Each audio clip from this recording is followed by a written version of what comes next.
Camerounaises, Camerounais, qu'est-ce que nous devons faire pour que nous n'ayons plus jamais un président qui fait 43 ans, 53 ans au pouvoir? Camerounaises, Camerounais, a-t-on vraiment besoin d'un Sénat tel que nous le voyons aujourd'hui? Camerounaises, Camerounais, a-t-on vraiment besoin d'une justice telle que nous la voyons aujourd'hui? Je ne suis pas un bouffon. Vous savez, ça c'est de la bouffonnerie. Ceux-là sont des bouffons. C'est de la... Laissez-moi vous le dire. Le bouffon, c'est celui qui a initié cette liste. Je vais vous dire pourquoi il est un bouffon. Parce que près de 90% des personnes qui ont leur nom affiché sur cette liste n'ont pas donné leur consentement pour cela. J'ai pris sur moi en tant qu'homme politique, bien évidemment, ce sont mes collègues, je les connais pour la plupart. J'ai fait un sondage en appelant même certains qui ont des hautes fonctions à l'université.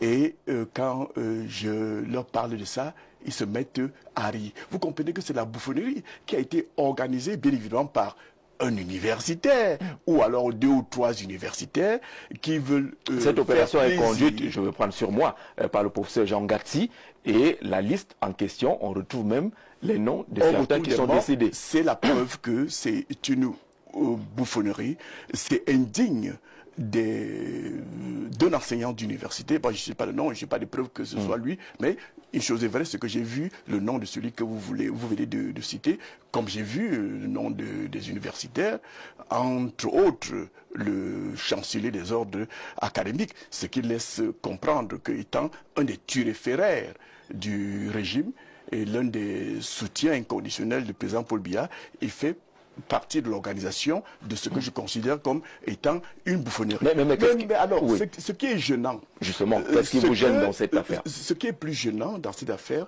c'est que vous avez des universitaires, des citoyens, qui retrouvent leur nom dans une liste comme celle-là, et qui ne réagissent pas. Parce que justement, lorsque je parle à mes collègues... S'ils ne réagissent pas, c'est qu'ils sont d'accord. Non, mais c'est qu'ils ont peur. Beaucoup me le disent d'ailleurs. Comment? Ils ont peur des représailles. Parce que les représailles, il y en a.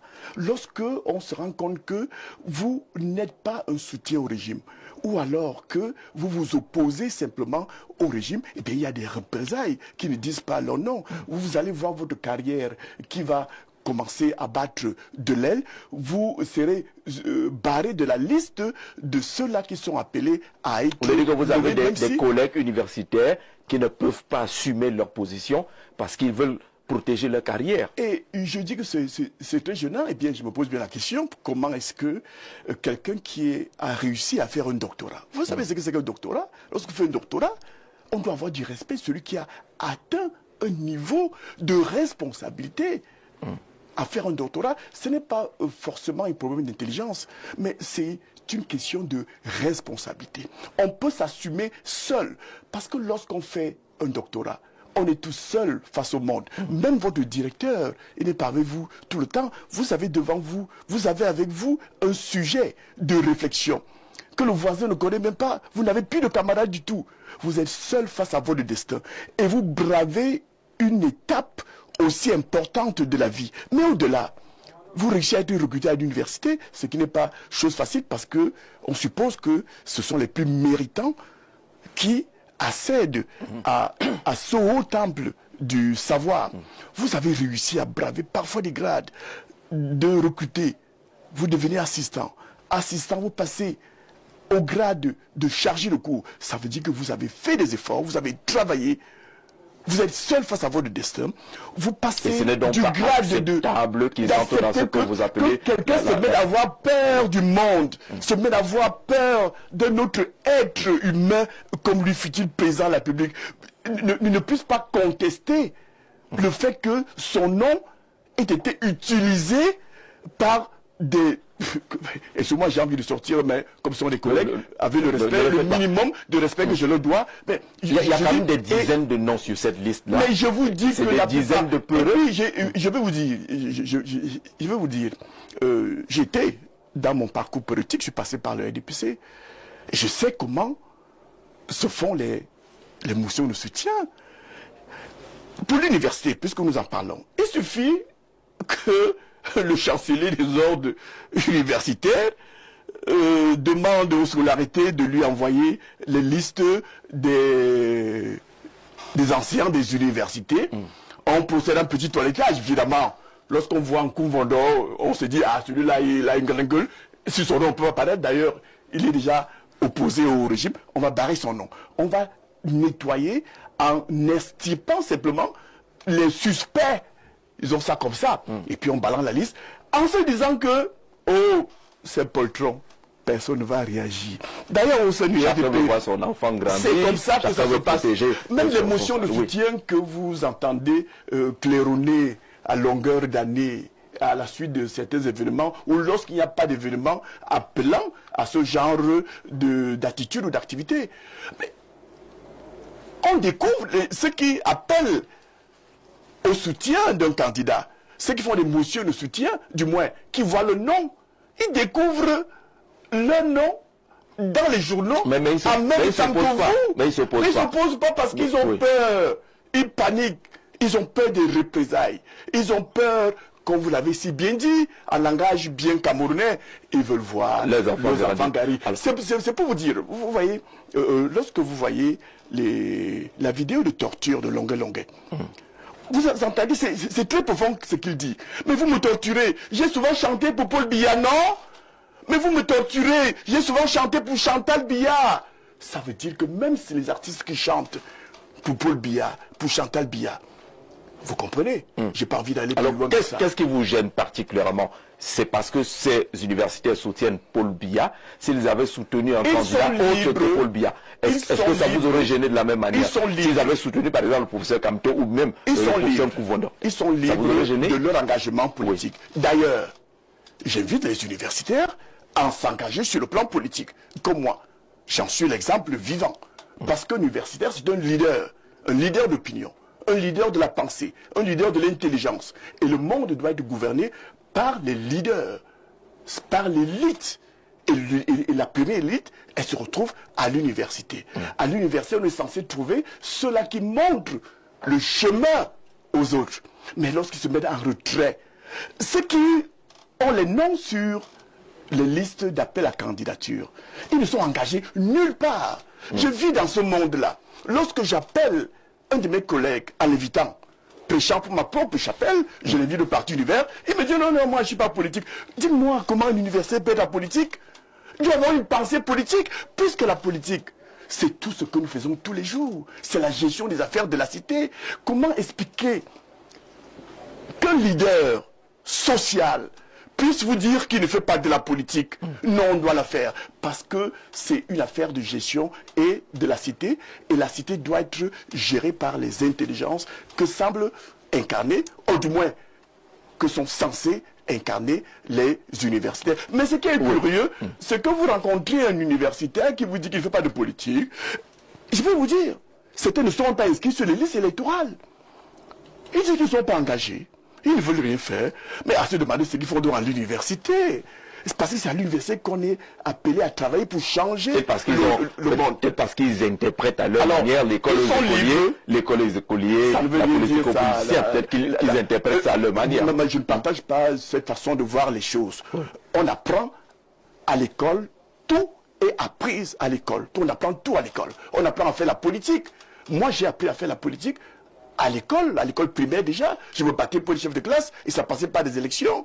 Au lycée, je me battais pour les chefs de classe. De temps en temps, je ratais les élections. Il y a des moments aussi où j'étais élu chef de classe. Mais c'est à l'école qu'on apprend la vie de façon globale. Mais il y a beaucoup d'observateurs. Les mathématiques pour les mathématiques, l'histoire pour l'histoire. Non, on va à l'école parce qu'on va apprendre les choses qui doivent être utiles d'abord à soi-même en tant qu'être vivant en société, mais aussi on va à l'école pour apprendre et se mettre au service des autres. Alors, mais il y a beaucoup d'observateurs qui pensent que les universitaires en politique, ils sont qui sont à l'université pour eux-mêmes, pour le grade. Encore que ces grades-là, ces diplômes-là aujourd'hui, permettez-moi, j'y suis, hein.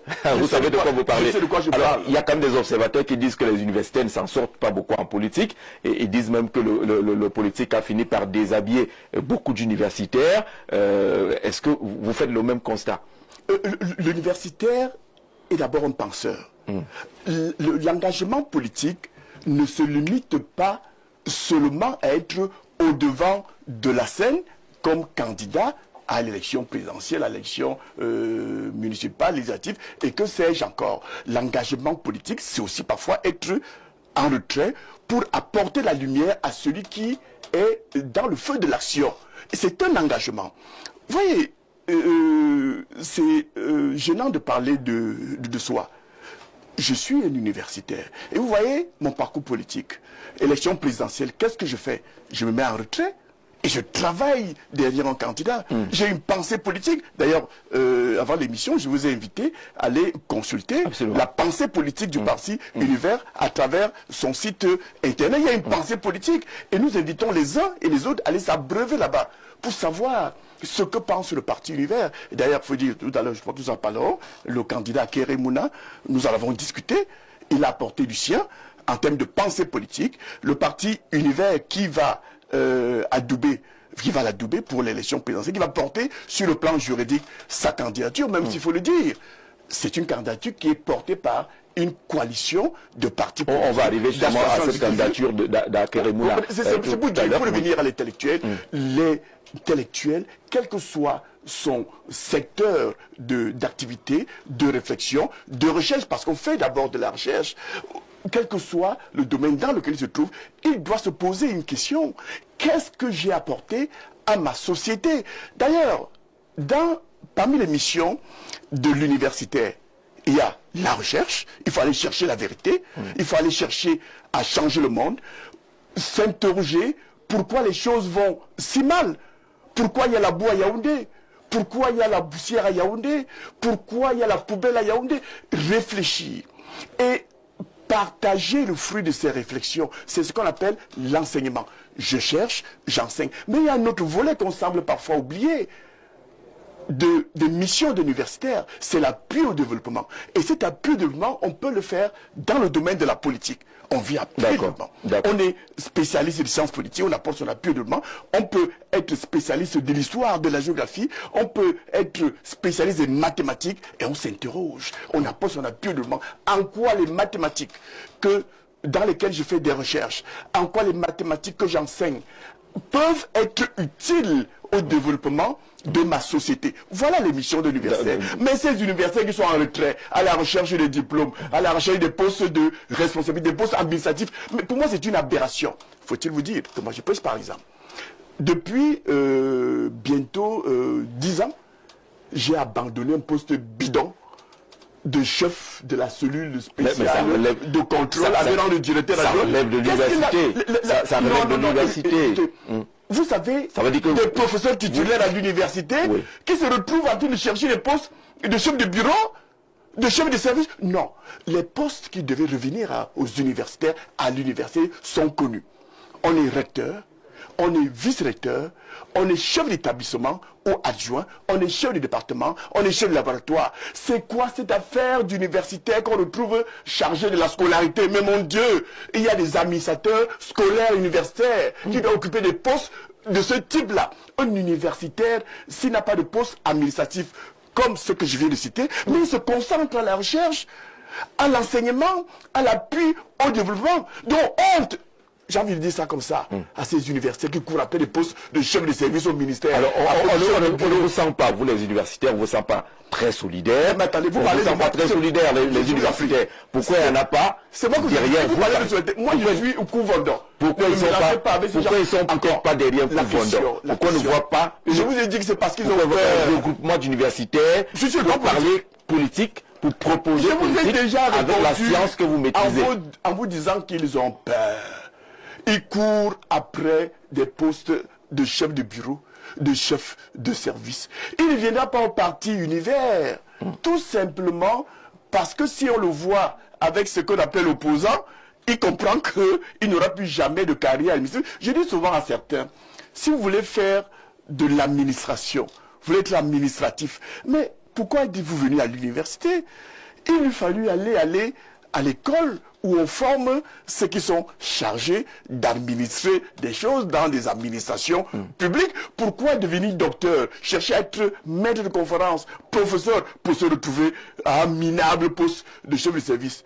Mais bon, j'ai essayé pour voir un tout petit peu de quoi il s'agissait, mais après j'ai claqué la porte. Alors, encore que quand vous êtes dans ce système, vous êtes un subordonné de bas étage. Alors, pour sortir de ce volet, une politique parfois pour laquelle vous n'êtes pas en accord. Pour sortir de ce volet des universitaires, on a vu des docteurs PhD assis à même le sol il y a de cela quelques semaines parce qu'ils revendiquent des recrutements dans des universités. Quel regard vous jetez sur cette attitude, soit de ces universitaires, soit de l'État qui semble ne pas trouver suffisamment de place pour les universitaires?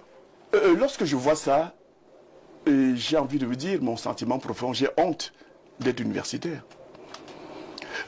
Expliquez-moi comment quelqu'un qui est présenté comme un génie, parce que faire un doctorat, cela suppose qu'on est un génie. Un génie incapable de trouver des solutions à ses propres problèmes, parce que ça commence là. Si vous êtes un génie, rien ne devrait vous dépasser quand il s'agit de trouver d'abord des solutions à votre propre vie. Qui a dit aux uns et aux autres que la place du diplômé, du docteur, puisque vous parlez de docteur, c'est absolument aller enseigner à l'université. Lorsque on atteint ce niveau d'intelligence, on doit pouvoir réfléchir. Et en réfléchissant, on apporte des solutions aux problèmes qui se posent à la société, bien évidemment, après les avoir détectés. On est donc utile quelque part.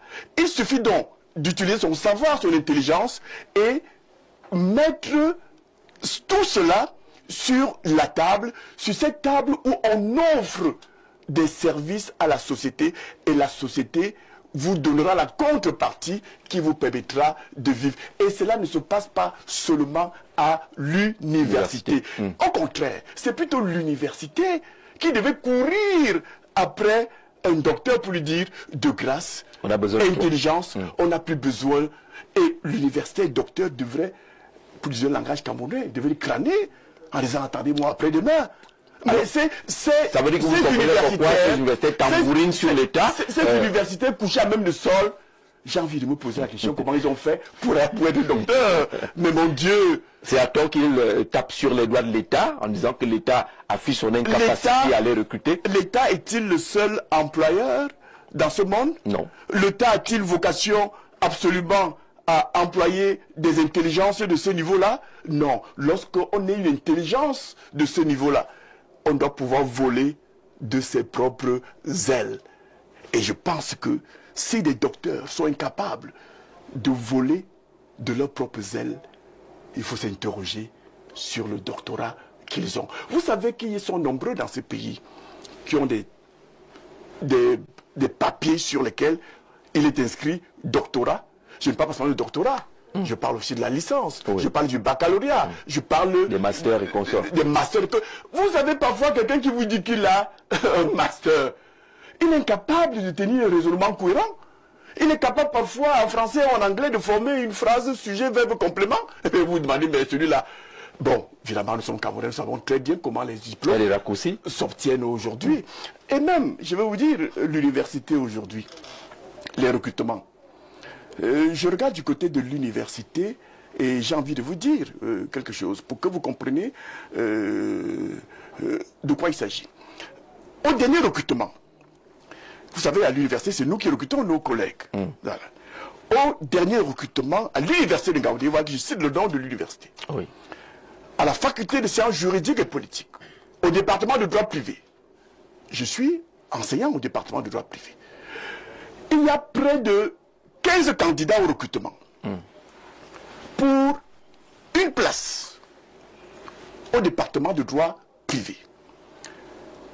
D'abord, le recteur, dans une attitude, il crée arbitrairement, j'ai envie de dire, il peut être violent, frauduleusement, une commission qui n'existe nulle part dans les textes. Il crée une commission, y mettant ses copains, ses amis de la faculté et d'ailleurs. Ils créent ces structures-là et ils font leur petit jeu. Évidemment, je ne suis pas appelé à cette instance-là, mais je les attendais au niveau du... parce qu'en ma qualité de professeur titulaire, je suis membre du conseil de faculté. Au conseil de faculté, on se trouve avec un classement. Il y a un étudiant, un candidat, je veux dire, docteur, qui caracole. Il est le premier, c'est-à-dire que les gens qu'on dit premier sans deuxième. Sans deuxième. Et on ouvre un débat pour savoir s'il doit être recruté. Je dis, mais mon Dieu, je tape du poing sur la table, je dis, mais c'est pas possible. Il est premier, on prend le premier. Non, vous savez, on cherche les équilibres. Qui a les équilibres. Mais je dis, il n'y a pas d'équilibre, il y a une seule place et le premier prend la seule place. Je peux vous dire que partant de la faculté, pesant du tout le poids qui est le mien, vous pouvez en douter que j'ai du poids à ce niveau-là, parce que vous avez dit tout à l'heure, je n'ai pas ma langue dans la poche. Oui. Je pèse de tout mon poids pour que ce candidat-là soit recruté, parce qu'il est le meilleur. Et les dossiers vont à la commission qui est présidée par le recteur. Résultat des courses, on recrute plus de 15 personnes. Parmi les personnes recrutées, il y en a qui n'ont jamais déposé de dossier. Parmi les personnes recrutées, on trouve des personnes qui viennent d'autres administrations, parfois retraitées déjà. Il y a un qu'on a recruté, il a 58 ans. On laisse le brave candidat qui a moins de 30 ans, c'est-à-dire remplissant les conditions d'âge, premier lorsque nous avons étudié objectivement au niveau de la faculté, mais plus encore. Ce qui est grave, c'est que celui-là n'est même pas recruté. Quand je vous dis des choses, j'ai des preuves là-dessus. On a envie de penser que l'université va mal. Ça va mal parce que tout le Cameroun va mal. Vous pensez que s'il y a les poubelles à Yaoundé, vous pensez que si nous vivons tous ces problèmes... bon, nous allons revenir au fur et à mesure que vous poserez les questions. Ce n'est pas l'université. L'université camerounaise n'est pas en dehors du Cameroun. Est-ce que vous voyez? Vous retrouvez donc des gens comme ça à l'université. Et dans ce recrutement dont je vous parle, on privilégie des personnes qui ont le master et on laisse de côté ceux qui ont un doctorat. C'est pas croyable ça. Et je vous le dis, et je regarde le recteur de Ngaoundéré droit dans les yeux. Croyable. Et je lui dis, monsieur le recteur, ce que vous avez fait là n'est pas bien. J'ai porté toute cette affaire à sa connaissance. J'ai écrit à monsieur le recteur de l'université de Ngaoundéré. Je continue à attendre la réponse à la correspondance que je vous ai adressée, dénonçant ce que j'ai considéré comme une fraude au recrutement à l'université de Ngaoundéré. Vous comprenez? Je le dis pour vous dire que l'université est pourrie autant que le Cameroun est pourri. Ce n'est pas exagéré que je le dis. Il suffit de passer dans la ville Yaoundé, vous comprendre que, au propre comme vous figurez, le Cameroun est entré en putréfaction. C'est quelqu'un avait dit un jour, quand Yaoundé respire, le Cameroun vit. Yaoundé ne respire plus, et donc le Cameroun ne vit pas. Quasiment mort. D'accord, on va tourner la première demi-heure de notre entretien qui parle justement des universitaires qui s'engagent ou pas en politique, mais on a dit un mot sur l'état de santé de façon globale de l'université. Nous précisons que le recteur de l'université de Ngaoundéré qui nous écoute certainement a la possibilité de réagir par un droit de réponse. Monsieur le recteur, je vous ai envoyé une correspondance en dénonçant la fraude dans les derniers recrutements à l'université. Je parle devant tout le monde. Voilà. Devant et qu'il y a cette correspondance-là qui existe.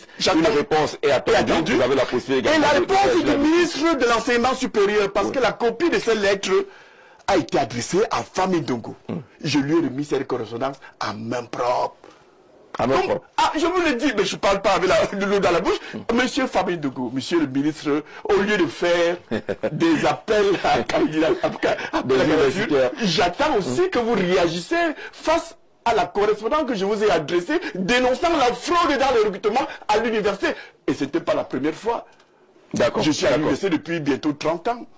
Et ça a toujours été comme ça. Vous comprenez pourquoi l'université est pourrie comme le Cameroun. D'accord, on va tourner justement après la première demi-heure. Je précise que le numéro est désormais affiché. Vous envoyez vos messages par SMS ou par SMS WhatsApp. Et les questions sont adressées à notre invité, le président national de l'Univers, le professeur Prosper Nkou Vondor, dont le parti L'Univers ne sera pas absent à la prochaine élection présidentielle, parce qu'on l'a appris, et on l'a d'ailleurs reçu sur ce plateau, Maître Akeremouna a été investi par votre parti politique. Qu'est-ce qui peut motiver votre choix? Pourquoi l'univers a choisi Akeremouna? D'abord, il faut dire que ce n'est pas seulement le parti Univers qui choisit Akeremouna. Nous nous sommes retrouvés, Akeremouna et moi, en tant que leader, lui. Vous savez qu'il est de la société civile. Avocat, ancien, justement, ancien bâtonnier. Ancien bâtonnier. Et il a son association NAO, qui se bat aussi pour que le Cameroun, que nous vivions, un Cameroun meilleur que celui dans lequel nous vivons aujourd'hui. Nous nous sommes retrouvés dans le cadre de l'ATP, Alliance pour une transition pacifique. Pour une transition pacifique. Et de là, une amitié est née entre nous parce que nous partagions, nous sommes découverts mutuellement. Nous partagions un certain nombre de choses sur le plan politique. Mais il faut dire que nous ne nous accordions pas là-dessus, sur une éventuelle candidature. Parce que je me disais, et comme nous disons au Parti Univers, dans un premier temps, nous avons un tout petit peu été déçus à partir de notre alliance avec le mouvement 11 millions. Et avant le mouvement 11 millions, nous avons été aussi déçus dans le cadre d'une alliance en 2016 avec le MRC, avec l'UPC des fidèles, avec Kawala, le parti de Kawala. Le CPP. Le CPP, vous vous souvenez, lorsque nous avons été arrêtés, menottés et embastillés après avoir été arrosés un peu. Nous avons été faits prisonniers. Voilà, au sortir de là, eh bien, le mouvement vola en éclat.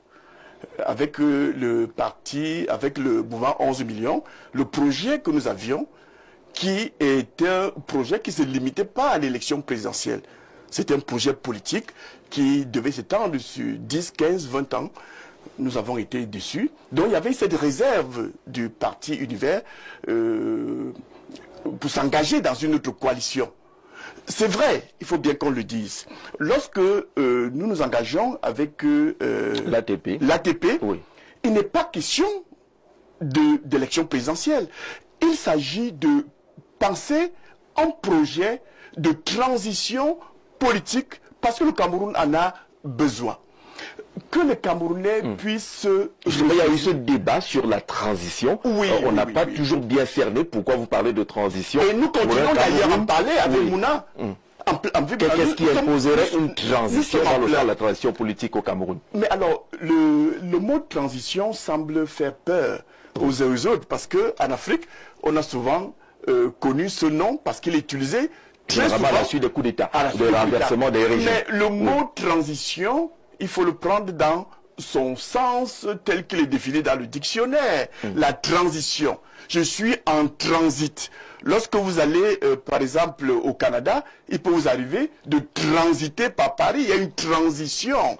Voilà. Donc c'est le passage d'un point à un autre en observant une petite pause, une transition. Dans la vie, il y a des transitions. De l'enfance à l'adolescence. Transition de l'adolescence à la jeunesse, de la jeunesse à l'âge adulte. Ce sont des transitions. Le Cameroun a été pensé, a été conçu, doit même son existence à d'autres. Aux autres, pas aux Camerounais. Le nom Cameroun, il vient d'où? C'est pas moi de poser la question. Ce sont les Portugais qui viennent nous donner un nom et nous en sommes fiers. Oui, nous pouvons en être fiers. C'est pas là le véritable problème de fond. Nous sommes des Camarouès, des crevettes. On nous a appelés crevettes et nous acceptons gentiment, docilement que nous sommes des crevettes. Peu importe. On a tout reçu des autres. Vous êtes nous avons reçu des autres. Lorsque les Allemands arrivent dans ce qu'on appelle aujourd'hui le Cameroun, ils ne demandent pas notre avis. Ils dessinent la carte du Cameroun sans nous, avec toutes les conséquences que cela peut entraîner sur le plan des recoupements, des familles, des tribus, et que sais-je encore. Lorsqu'après la Première Guerre mondiale, les Français et les Anglais débarquent au Cameroun, ont-ils demandé notre avis? Non. Les Portugais, les Allemands, les Français, les Anglais sont venus par les poches vides, par les sangs vides, avec des institutions qui sont les leurs, ne cadrant pas avec les réalités qui sont les nôtres. Ils nous ont vendu, entre guillemets, ces institutions et nous les avons achetées, malheureusement, sans mode d'emploi. Ce qui explique aujourd'hui que nos institutions soient plombées, ne fonctionnent pas, parce que nous ne les comprenons pas. Les institutions du président de la République, du Sénat, de l'Assemblée nationale, de la justice telle qu'elle est conçue aujourd'hui, c'est le fruit d'une histoire qui n'est pas la nôtre. Oui. Et les autres ailleurs comprennent parce que c'est le fruit de l'histoire. Mais nous portons ces chapeaux qui ne sont pas taillés à notre mesure. Et il est grand temps. C'est ça la transition. Vous convoquez une transition. Nous devons dire au Cameroun, nous observons un temps d'arrêt. Nous nous regardons. Nous faisons un bilan. Évidemment, il n'est pas question d'effacer l'histoire, non. Parce qu'on ne peut rien. Mais essayons de faire quelque chose comme un mélange, en allant aussi puiser. En tout cas, la transition, de notre point de vue politique, il va s'agir. C'est pas un projet à court terme, finalement, lorsque vous expliquez. Ça ne peut pas être à court terme, mais les fondations de cette nouvelle république, de cette nouvelle société camerounaise, doivent être mises sur le plancher. Et la période transitoire que nous demandons, que Mouna demande, avec tout ce qui l'accompagne, c'est une période de 50-10 ans pour que les Camerounais puissent s'asseoir autour d'une table et repenser leur pays en partant de leur histoire, en faisant le bilan de cette histoire, en faisant le bilan de l'expérimentation des institutions qui ont été reçues d'ailleurs, en injectant de leur culture, en injectant de leur vécu quotidien, un nouveau contrat social. Vous savez, contrat social tel que nous l'enseigne Jean-Jacques Rousseau. On se met en société, on discute et on s'accorde sur les normes qui doivent gouverner notre société. Parce que la société est essentiellement faite des normes de conduite. Ces normes de conduite qui doivent nous conduire à des meilleurs pâturages. Je veux dire, à un bien-être.